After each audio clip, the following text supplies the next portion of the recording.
Right,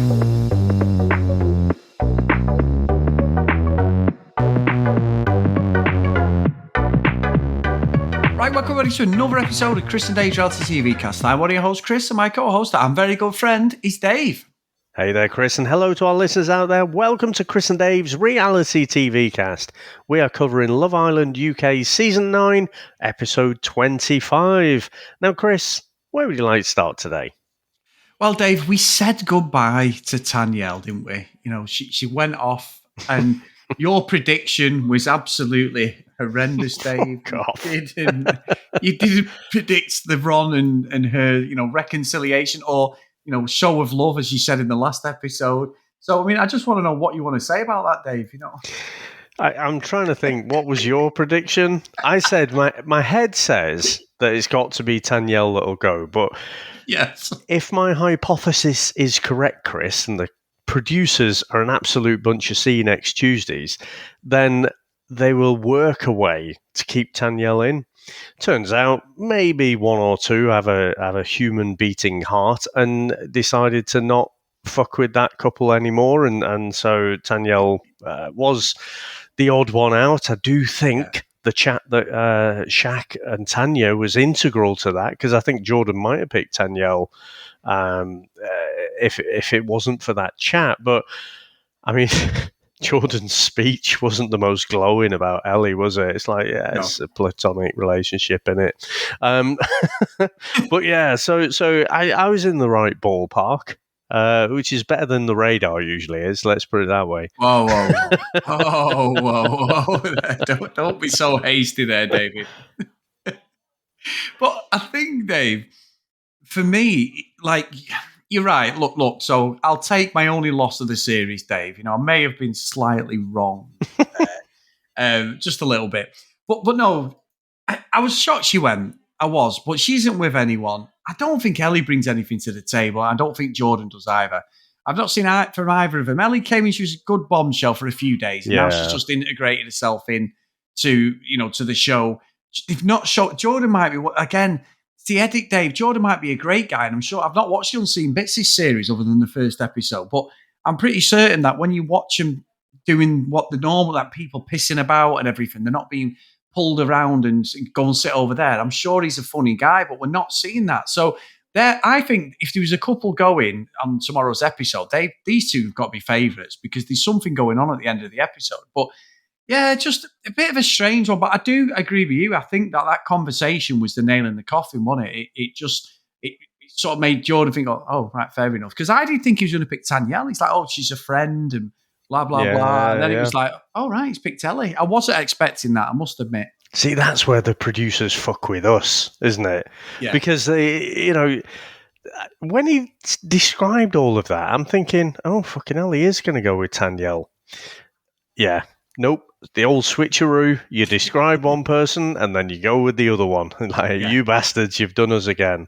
But I agree with you with Ellie. I think she was a good bombshell. She definitely ruffled things up when she came in for a bit there, but not really seen her. That said, Chris, we've not really seen much of anyone if it's outside of that bloody triangle, of Ron, Lana and Casey. So I think it's going to go to a public vote, isn't it? Your most compatible couple. I just want fucking Ron and Lana in the bottom, mate. I want them in the bottom. But unfortunately, because they've had so much screen time, there will be people out there who are rooting for them more than other people. So I don't think I'm going to get my wish this time. Yeah, I don't think so. And what was interesting, Dave? I know we've talked about this, and Ron's got quite a few pelters from us, but he seems set up. There was this very weird split, wasn't there? So you had like Ron and Kai sat on the other side, and I think people are just sick of Ron because he's just fucked about the girls, the friends in there. He's pissed about flip-flopping. He was shot the other day when she binned Casey off all of a sudden, and then Ron was like, I'm going to be respectful, and then it's been snogging her. And I think there's a bit of needle there, but the guys are all sat together, aren't they? Shaq, Casey, Will, Tom, Jordan, they're all laughing and joking. And then it's like, there's a divide. And I'm thinking, we've not seen this dialogue at all until this episode. we have seen it as the audience, little bits forming, haven't we? Like, we know Shaq isn't a fan of Ron. He always goes at him, as we'll talk about. But I thought that was a little bit forced to me, Dave. And then when Ron did the fucking, the locker room chat about how we're all great friends and there shouldn't be a divide and blah, blah, blah. I always think, Dave, I don't know about you, but when I always find it difficult. If you fall out with someone like that, or if someone's got a beef with you and they say, right, are we fine? Let's quash it. It's never quashed, is it? Never. It's always a needle. There is always a needle. I remember a few years ago, and I was training somebody, and I was personal training, and this person just random, you like you say, like, what I'm like for being a bit of a wise ass and joking. And when I used to do the personal training, and I used to train people, I always built it on like having a laugh. So they were working hard, but it was always friendly, giving them support. It wasn't like fucking Sergeant Major, get down and give me 10 press. It was always like a bit of fun. And I'd get involved and I'd mirror it. So I remember just this random bit where I was training this person. He just went, "You're getting on my fucking nerves." And I was like, I swear to God, Dave, you know me. I'm usually pretty good. I thought we said we'd never speak of this. No, because that happens every day. So we'd be falling out every day. But I'd never forget it. I'd never forget him saying to me, "You get on my fucking nerves." And you know me, I'm like, "Oh, yeah, okay." And they went, "No, I'm being serious. You're really getting on my nerves tonight." And I'm like, "Oh, what?" And I'd not done anything. It's not like it'd been inappropriate. I mean, look, I'm happy to self-reflect and go, was I being a dick? I know I can be a bit too much for people, but I was like, I don't know what I've done. And I genuinely, to this day, never knew. And after that point, Dave, the relationship was never the same. And it was like, we quashed it like within 10 minutes. But in my head, I was like, oh, this is over this now. This relationship's finished. I think once I'm like that. If someone says that to me and then it's like they have a go at me and I think, I don't know what I've done. And then, so what I mean? So I always find that speech, don't you dare say anything about us two, but that's know exactly what he's thinking, Chris. Fuck you. But I do, and I know I've spoke a lot, but I always find that you can never come back from something like that. So when they did that fucking, let's all come in and go 1, 2, 3 team and all that fucking bollocks, it was just so fucking, I was thinking, this isn't the end of this one, lads. Well, there's a lot to unpack there, right? I know. So let's start with your situation, because I think if my mental capacity is able to do this, I think there is a parallel here. He's just said something. So your trainee, right, has just said something personal and vague. You're getting on my nerves, you. Yeah. Not like, look, I'm working my ass off here, mate, and you're cracking knock jokes. Like, can you just pack it in? Can you pack that in and let me get on with it? Because it's really hard to concentrate. Because that is getting on my nerves, right? That's a different sort of. He's being specific about it, and that thing that you're doing. Chances are, Chris, he was probably just having a shit day. You know what I mean? He was probably just being an arsehole. And had less tolerance. When you've got less energy, you tolerate things less. And so whatever you were doing, reality is you were probably doing that plenty before, and he's just bit his lip about it. So you're right. So you're right. It probably has soured the relationship, because he's come out with this generic statement, and you don't know what you were doing because you were just being yourself. And it's like, well, if I was just being myself and I'm getting on your nerves, well, you can't like me very much, can you? Yeah. So, with the whole Ron and Shaq, they were the main two people who spoke in that.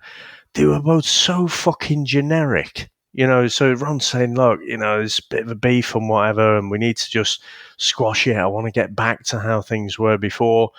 And Shaq comes out with something equally generic. I can't remember exactly what, but let's just put it to bed and that. Look, get the actual fucking thing out on the table, right? If they started to speak about, okay, Shaq started to say, look, I didn't appreciate how you treated Lana. I thought that was disrespectful. Tom should pipe up, because he's obviously over on Shaq's side. He doesn't call out Ron as much, but he does behind his back. Shaq is the one getting it in the neck because he's more vocal about it. But Tom masterfully threw him under the bus, didn't he? Yeah. And was probably that person who made Lana pick, he didn't make her pick, but, just gave her that advice that, you've been messed around by Ron, called him slimy and all sorts, didn't he? If they actually tackled what the actual thing was that's bugging them all, they might have been able to get over it. They might have been a bit pissed off. There might have been a bit of conflict there, but they'd have tackled it. But the way they did it was to just speak in these hugely generic terms. Yeah, just squash it. But whatever has pissed people off in the past wasn't addressed. Yeah. So as soon as they said that, I'm like, fuck, there's fucking nothing squashed there. Everyone's like, yeah, sorted lads. Oi, oi, fucking hey. And I was like, you haven't fucking sorted out, dick. And sure enough, it doesn't take very long for it to all bubble up again.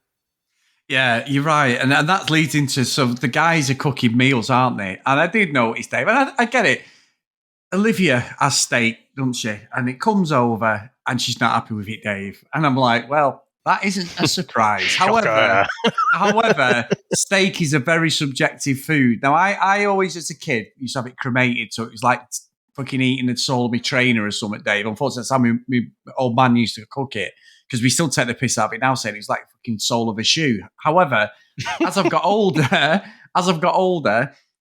genuinely, I like it medium rare where it's a bit bloody because it's dead soft and tender when you cook it. And I do like that. But a lot of people don't. Sam don't eat a lot of steak, but if she does, it's got to be well done. So she's the same. It makes a heave.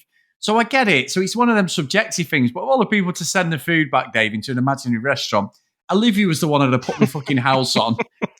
She just sent it back just to be arsey. However, that said, the guy, they have a meal, it's all nicey nice, and then the guys are all washing up, aren't they? And Shaq makes a beeline for Ron. Now, what did you think of that interaction, Dave? Well, I think it was bubbling for a while, wasn't it? So, like you say, the all the meals went out and everything. It seemed like when they were making the food, they had a bit more of a system, a bit more of a fair system going on there. So some people could obviously cook, other people couldn't. So the people who couldn't were doing the waiting and stuff like that. But I think this is going to be hugely divisive because you know what, Chris? Kids are selfish little cunts. Right, and this lot in the villa are just a slight extension of kids. They're still essentially kids to me.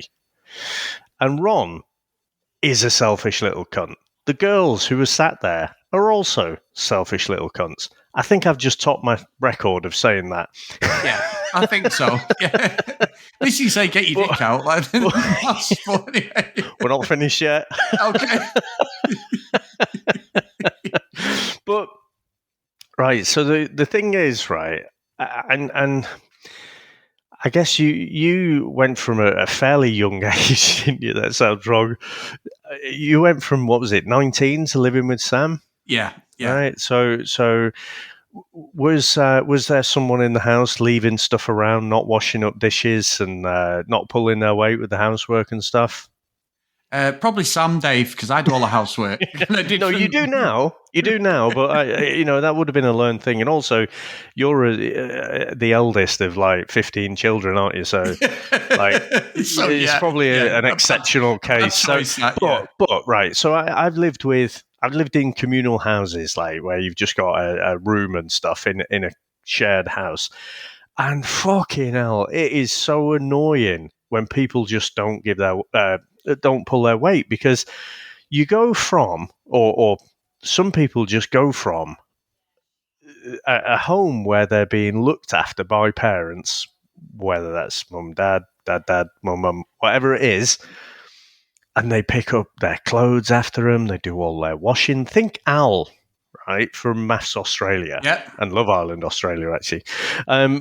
So they're just fucking pandered to, and then they live on their own. And then there's a while it takes them to figure out, all these things don't just happen magically. Huh. Weird. When I run out of toilet roll and I come back the next time, the fucking toilet roll fairy has not been. What's going on? Honestly, I've lived with some absolutely disgusting people, and it's fucking horrendous, to be honest. So it touched a nerve for me when Ron's like, there's enough of you. Get up there and pull your weight, you fucking lazy little bastard. So I was on... now, to be fair, I think I'd have thought, we're on Love Island. And I don't think I've ever had that kind of conversation. You know me, I'd just be giving it the Homer Simpson clenched fist, probably. But I don't think it's wrong for him to say something. But the problem is, Shaq's made himself now look like the dick. The reason being, because the girls who are sat there are also fucking lazy and also not used to picking up. I honestly think it really changes when you become a parent, because then there's a whole shower of shit fucking mess that gets created by kids, isn't there? That you have to constantly, it's a never ending job to clean up, and but they've not been through that. So everyone just thinks Shaq's the bastard. Whereas I'm sat at home, I'm like, fucking Ron, it's you. And then fucking Bertie Big Bollocks, and he's like, fucking hell, if it was on the outside, I'd fucking sort him out. No, what a dick. What a dick. Really? Would you, Pipsqueak? Fucking, I'd like to see you try and take on Shaq. So, yeah, he's just a fucking bellend as far as I'm concerned. Well, I have not a little bit of a slightly different take. I think, and I'm with you, Dave, because I'm the same where I've worked where someone has a brew and they just go, I'll just leave that on the side. Yeah, by the magical fucking... That happens every day, dishes David. Fairies. Yeah, every day. I am, you know me, Mr. Soft Arse most of the time, but stuff like that, I'm like, oi, move it.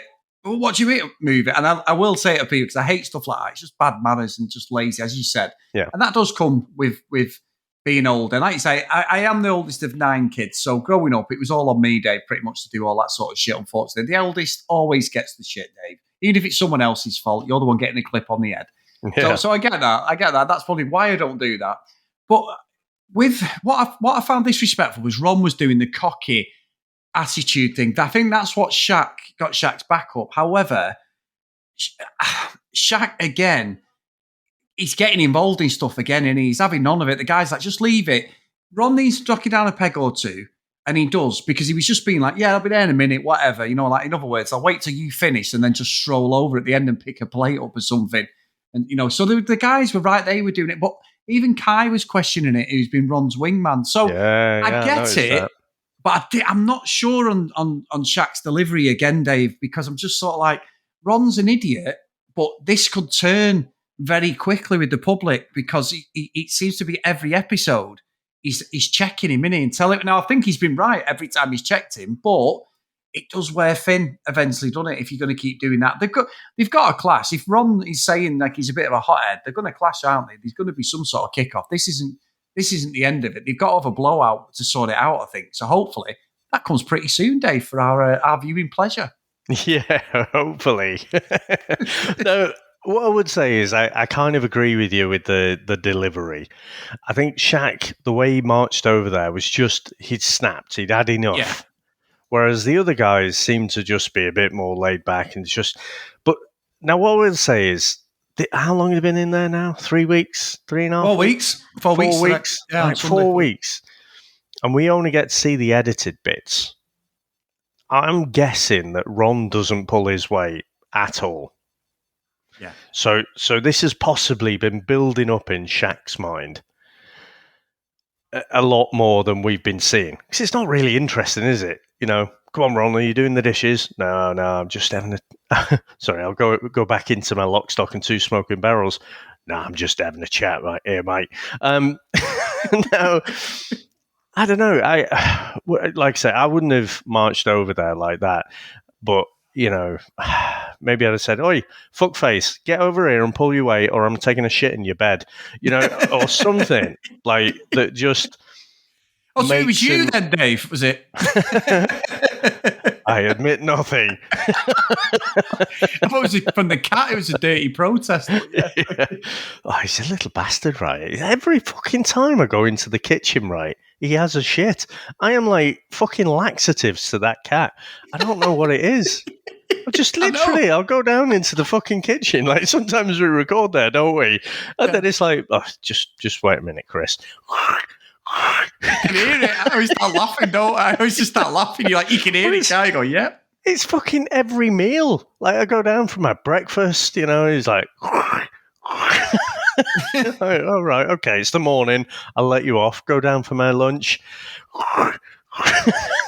For fuck's sake, you can't be going again. Do I need to change your food?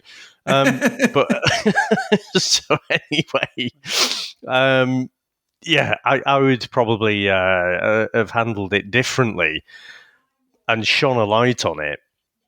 But yeah, I do think it was disrespectful. But the net result is that I think Shaq's going to have made himself to look a bit of a dick because all the girls who were there, you know, when they recount the story, gets even worse, doesn't it? You know, when they're telling other people, it's like, Shaq marched over and he's like, what are you doing? It's like, oh, fucking hell, here we go. So if you're going to go down to a popular vote or anything, sorry, not the popular vote, but like an Islander vote, then he's a bit in shit corner. But I kind of feel like the other lads owe it to him. You know, the likes of Tom, the likes of Casey, the other people who fucking despise Ron as well, but don't tackle it, kind of need to have Shaq's back here. That's a good point, actually, yeah, because Casey tackled him head on, didn't he, saying you're full of shit, which is very interesting because a lot of people don't do that, do they? They might say, well, I don't agree with it, but it's very rare, and he was head on, Casey. But yeah, I think Tom would be the one that I make him notice. But Dave, you know what it's like on a knife edge, these sort of things. Two or three of them have a go at him, and then you start saying they're being bullied and all that, don't they? And I'm not saying that it can't be perceived like that, because it can, and if it's dealt in the wrong way, then it will be. But it can easily turn, Dave. It really can. So it's interesting watching this, because this happens in real life, these sort of things, doesn't it? So it does. Have we seen this with boys groups though? In Love Island, I can't recall. I mean, we've had like Australia season 1 was, you know, proper fisticuffs, wasn't it? You know, Grant and Eden, yeah. But it wasn't like it wasn't a slow burning divide where you've got, you know, a bunch of people over here and a bunch of people over there. I haven't figured out why Kai is in Ron's corner, other than maybe he just feels bad for him and like could be that. But I know he was having a moaning about the dishes, but up to that point, it seemed like Kai was in Ron's corner and everyone else wasn't. Yeah, and it's going to be interesting, the fallout with Lana, because Lana was sat there. Ron's her man, as we all know, unfortunately. What's she going to do? Is she going to have a go at Shaq? Is she going to have a go at Ron? It'd be interesting. This next episode's going to be a good one, because they will all. It already started, didn't it? They'll all just gossip furiously about it, and like I say, the story gets worse. You know, so yeah, I think. Actually, Tanya said, didn't she? She said like, "Oh, Shaq's too much," you know. Yeah. So I think it might. She's the one to watch. You know, is it going to put her off? Is it going to give her a bit of the ick? Well, you know who's going to be crying, Dave, and go right in the middle of all this? Fucking Olivia. Nothing to do with her, but she'll be straight in the middle of it all, crying. I can't believe what's happened. I'm traumatized. She'll make it all about. She'll be like, "Can I have a word with you, please, Shaq?" And then fucking we'll just get a load of shit, won't we? Fucking nonsense. It absolutely is. But Chris, we do have a voicemail. We do indeed, David. Would you like to play it, Dave? I can't play it, but you had it. I can play it on my phone. So we can't do it. Maybe if you can cut it in. I've got it already ready. I've already MP'd it. Right, on. I'll say that again, actually.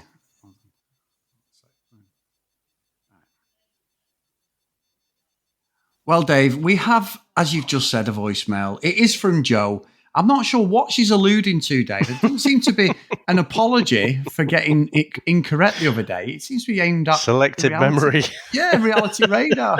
So here we go. Just bear with me a second while I fill in my podcast bingo card. Every time you use a certain phrase. Here we go. Utter bollocks. Tick. Ron's a dickhead. Tick. Utter bollocks. There it is again. Tick. Fuck all on toast. Tick. Chris's reality radar fucking up like never before. Ding, ding, ding, ding, ding, ding, ding. I cannot wait for this episode. See you later. Dave, we need to block this person. He's just harassing me. This is actually online harassment against the reality radar. Now, Dave, that means it's 1-1 though, because Joe got it wrong. And the reality radar was obviously getting mixed signals. It may have been slightly off. I think you're on shaky ground if you're going to start keeping score, to be honest, mate. You might want to take that loss. Great. She's so good when she said to me. And that laugh was like a wicked, evil, baddie laugh at the end, wasn't it? Like, got ya. So thank you, Joe. Yes, thank you very much.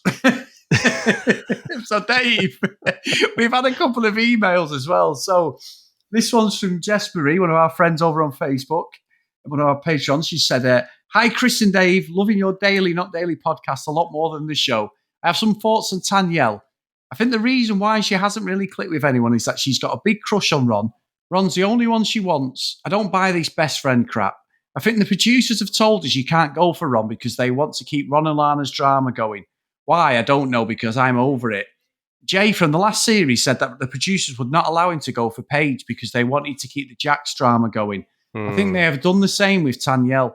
Thank you for all the work you put into doing this, giving us this daily podcast. So thank you very much, Jess." So that's something that Jay said, didn't he, Dave? He ended up with the Ekin-Su thing and he didn't want to get involved. And then he said no, and Ekin-Su gets called to the producers at the front door. And the next minute she's putting it on and having a go at Jay, wasn't she? So yeah. This has all come out after it. So that's a great spot. That maybe makes sense as well.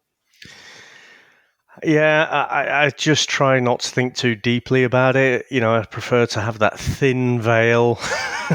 Because if you start to think all of the actions are manipulated rather than just specific moments, it's like, oh, why do we fucking bother? I mean, I ask myself 20 times an episode anyway, so that's a definite good theory, I would say. It is, to be fair. And the next one's from Helen, and this is a good take. It's entitled Lana and Ron. "Hi, Chris and Dave. Against my better judgment, I'm starting to wonder, have we been unfair on Lana and Ron? The boys' divide in tonight's episode felt uncomfortable and a bit reminiscent of the way Andrew and Tasha were treated last summer when Tasha, daring to take an interest in other men, had everyone turning against their relationship and picking on her.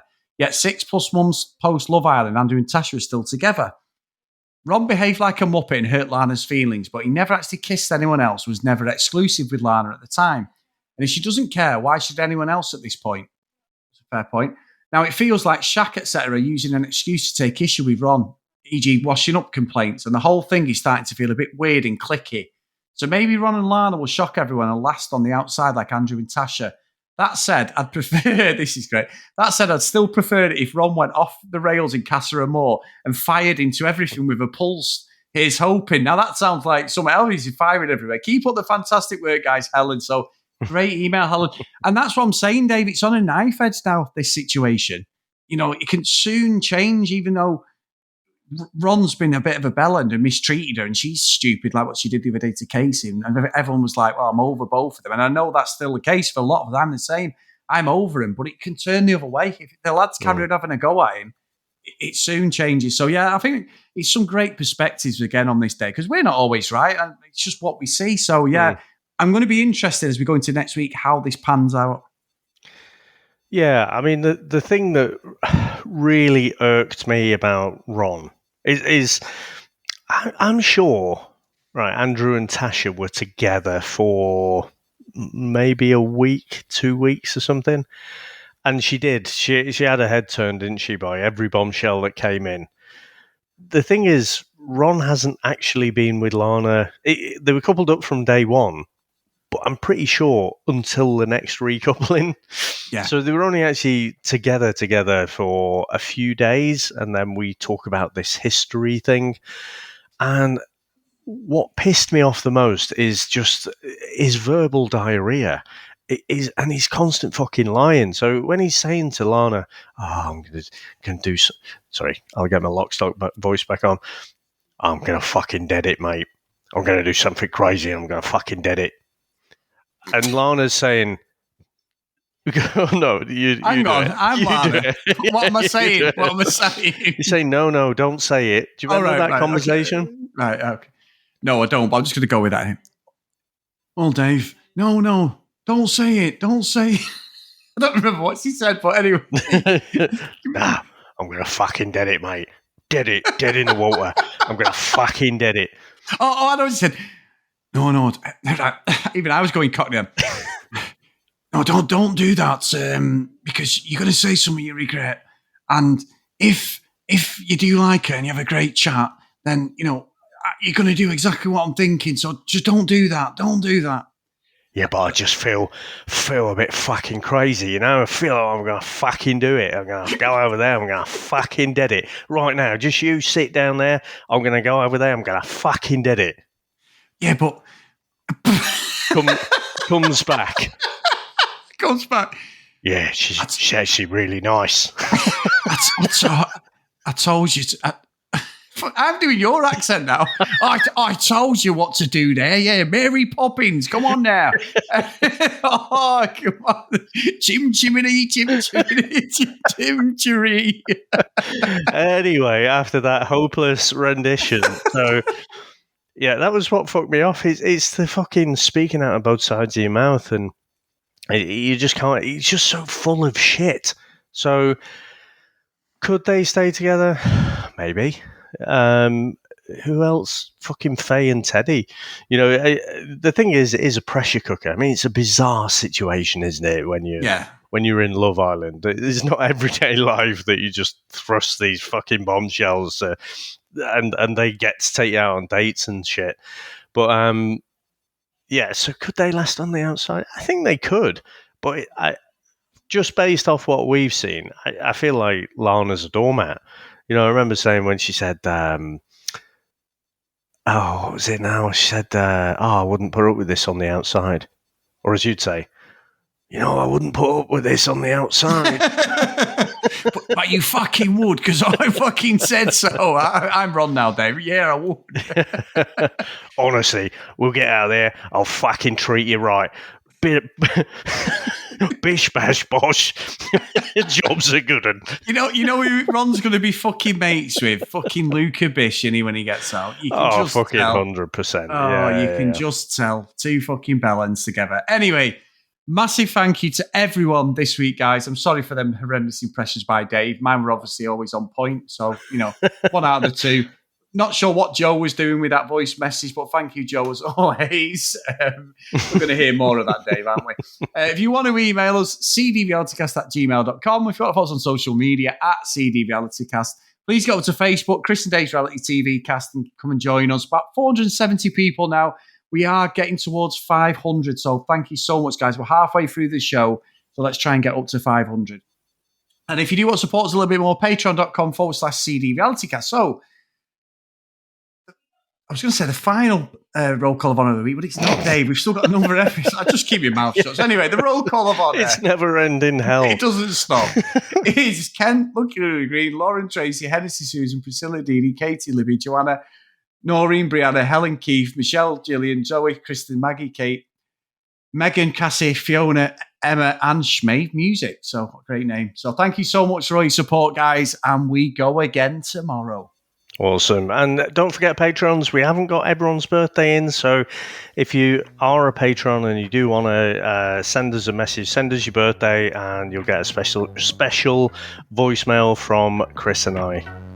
You will indeed. Now, Chris, I am going to go and enjoy a good few hours before we have to watch the next episode. Stop it. And then we get our day off. Well-earned rest. And so, yeah, thank you very much, sir. Thanks to everyone who listens and supports us out there. And we'll speak to you next time. Bye.